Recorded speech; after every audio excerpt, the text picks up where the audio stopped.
Story number one. There are some wonderful things about being young, poor, and in love. Sadly, this is about none of those things. When I was 22, I decided to move in with my equally poor boyfriend. Unfortunately, poor still mostly poor, but not so destitute that we couldn't afford an apartment in a college town.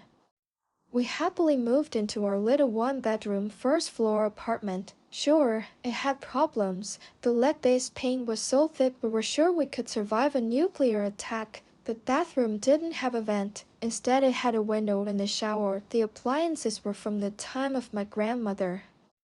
But it was home, our home. We loved it. My boyfriend worked the graveyard shift and I worked days, so we spent a lot of time apart. That meant that when we were together, we enjoyed the simple things in life. A lot of naked time. Over time, when I was waking up and taking my morning shower. My boyfriend, who was just getting home, realized that he could come up to our open shower window and sneak a peek. I'd always caught him. It wasn't good fun, and we laughed. Eventually, I started to notice there was a lock standing upright outside of that window. I continually asked him why he would need that. He was tall enough already. He'd claim it wasn't his and move it away when I went outside to show him. Yet every few days, it would move right back. The guys who cared for the yard were there several times a week. So they must have just been moving it back out of the way against the building. Finally, before the snow fell, the yard workers cleared away all the yard debris and we went on in peaceful oblivion. Candy-coated, love-filled oblivion. Time went on and our lease was up. But there was a great special at our cheap apartment complex. We could now rent 2 bedrooms, even cheaper than our 1 bedroom. We happily signed a new lease. The only real problem was that our 1 bedroom apartment was on a nice suburban street facing houses. So we never really noticed how bad our neighborhood was. We were moved to the other end of the community, behind an abandoned strip mall. Our front yard consisted of a dark alley and some dumpsters behind a recently vacated Chinese buffet where a lot of stray cats seemed to live. None of this mattered in our dimly lit front yard though. Our apartment was super cheap and super huge. What more could we ask for? That year, we were so happy that my boyfriend went to buy me a ring on Valentine's Day. Being young and giddy in love, he wasn't able to keep the secret. And I told him yes before he could even ask the question. He didn't have a lot of money, so he bought a ring with the help of a friend's father who owned a jewelry store. He got a good price, but with the drop in price, so comes a drop in attention to detail. I was devastated when he brought home the ring, along with our wedding band set, to find out that someone had mistaken my very tiny 4-ring size with a 12. My rings were made for monster hands. What a terrible way to start our engagement. Clearly, they needed to go back. So he put them in his glove box, but then a snowstorm prevented him from taking them back that day. The next day he went to his car to find that it had been broken in two. Nothing had been taken, except the rings from the glove box. We never did have the money to replace them. We personally went to every pawn shop in the area, and everybody said they hadn't seen anything. I began to be jealous any time I'd see a woman with large fingers wearing a silver ring with Celtic knotwork. I kept telling myself that her deadbeat boyfriend stole my ring to give to that whore. Winter passed and summer came. With the summer came the warm breezes and the fresh air through our open windows. What the summer didn't bring was more money, not for us and not for the city. We lost our phone service for non-payment, but it didn't matter. The only people we talked to were each other anyway. Meanwhile, the city cut police and even closed a few stations, most of them in our neighborhood. It didn't matter though. Summer days were long, and our dingy little corner of the community wasn't at all intimidating in the daylight. One night my husband to be turned in for the night early, and so I decided that after a long day, what I really needed was a nice soak in the bath. I walked into the bathroom and began to run the water, adding my bath salts and bubble bath. I opened the window for that nice summer breeze and took off my clothes and dumped them in a pile by the open bathroom door. I then grabbed my laptop to set on the closed toilet seat so I could relax in the tub with a movie. This would be at least 2 hours of pure bliss. Nothing beats a long soak in my book. I turned the volume up on my laptop and relaxed the hours away with one movie and then another. What must have been 4 hours later, I pulled the plug on the drain and sat while the water swirled away. I slowly stood up and stretched and dried off, the now cool night air hitting my face through the window. I figured I'd just leave that open though. The apartment could use the airing out. I stepped out of the tub and across the bathroom. I didn't bother to move my pile of clothes, instead stepping around them in a manner to get out the partially open bathroom door. This move put me looking back into the bathroom, right out the window, where I saw a tall man. At first I was startled, but quickly realized it was just my fiancé playing a trick on me, like he used to do at our old apartment. Then I saw his eyes up too high in the window, and everything in my head began to swim. I couldn't scream, I couldn't move. I could only stand there, naked, and stare. Then everything came into startling detail. He was standing up on something so high up that I could see his full torso in the window. His full torso and his penis. There was a man outside my window jerking off. The motion drew my attention to his hand. Everything happened in a split second after I saw him. While I was frozen to the spot, I noticed he was wearing a silver ring with Celtic knotwork on it. I made a mental note of ways to identify him as I finally unfroze and ran to the bedroom. There's a man outside the bathroom window. I said so fast my fiancé couldn't understand as he woke up. What?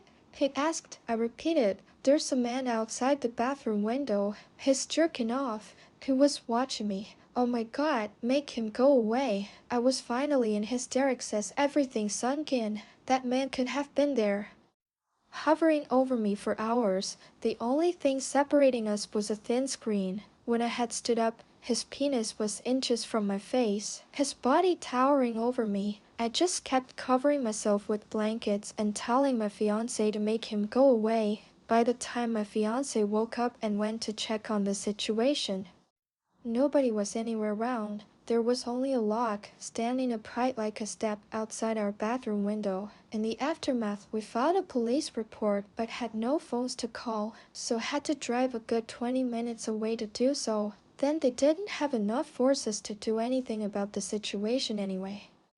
We didn't have the money to break our lease. Instead, we spent the rest of the year living in fear. I covered every window with black contact paper. I wedged boards into every window so they couldn't be opened. The bathroom window never again opened. I never left without pepper spray. I never left after dark, but for the rest of that year, most nights, I'd hear a faint noise outside our bedroom window, which was next to our bathroom. In the morning, when my fiancé would check it out, there would be imprints in the ground, as if somebody had recently been standing there. I wish I could say this is just a story. I wish I could say that, but it is all the truth of 3 long years of my life. I still can't sleep at night. Story number 2 late to the show, but last December, a little before Christmas, my friend and I were driving home after our final exam.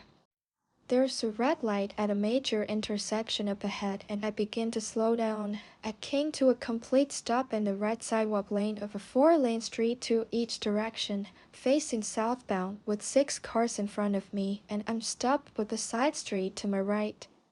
Suddenly, I hear tires screeching and a crash. I got hit rear right of my car by another driver. We get out, exchange information, and begin to take pictures of our respective vehicles. I look up the street to make sure I have a few hundred meters between myself and any vehicles approaching from the north before I step into the left southbound lane, so I can get a picture showing the angle of both of our cars and the street signs, which are rear right northwest intersection of the side street.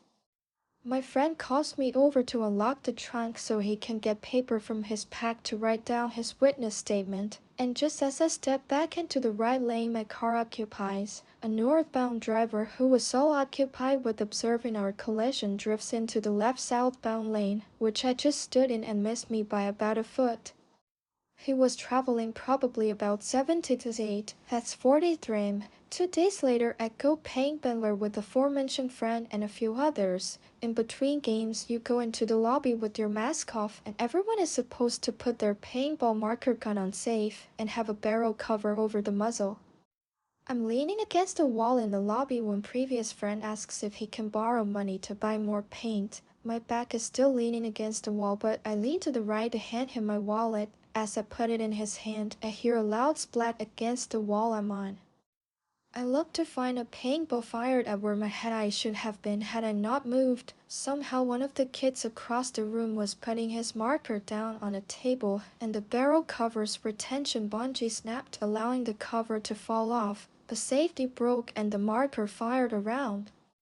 A paintball to the eye at 250ths could have been a game changer, to say the least. 2 days later, I'm out drinking with the friends I went paintball with and some others. We're walking down a major street and I'm naturally a fast walker, so every 25 meters I'm stopping, turning back and waiting for everyone to catch up. At one point, I look back and see everyone is still pretty far back, but it's cold and we're practically at our destination. So instead of stopping to wait, I decide to just keep walking ahead. Then for some reason, I decide to stop and shout back to them, I'll meet them inside.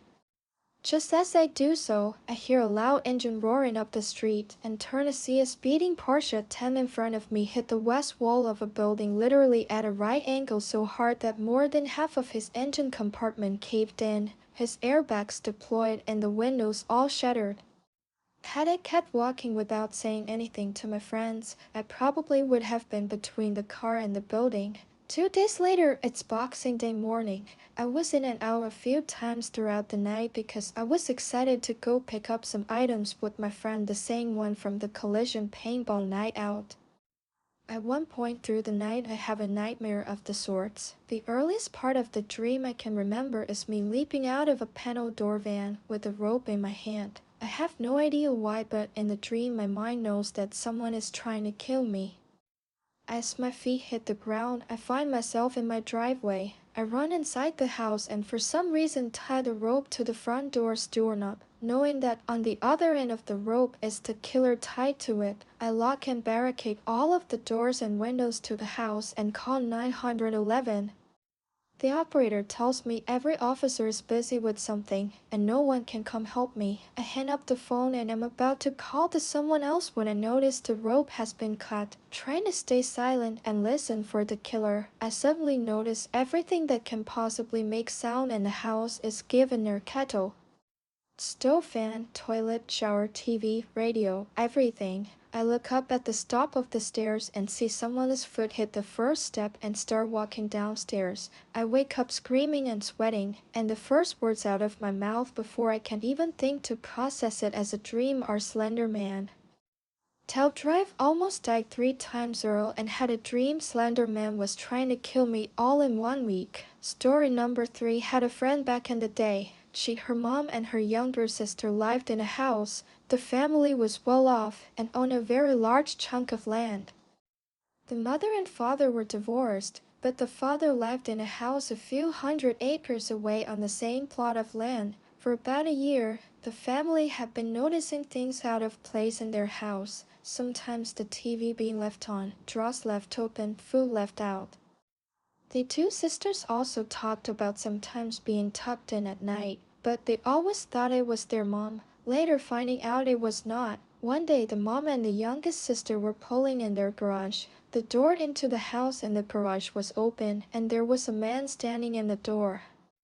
He had snot pouring out of his nose and was breathing heavily. He went to go behind the car so the women could not back up, but like a smart woman, the mom was having none of it, and she continually backed up. The man started banging on the windows.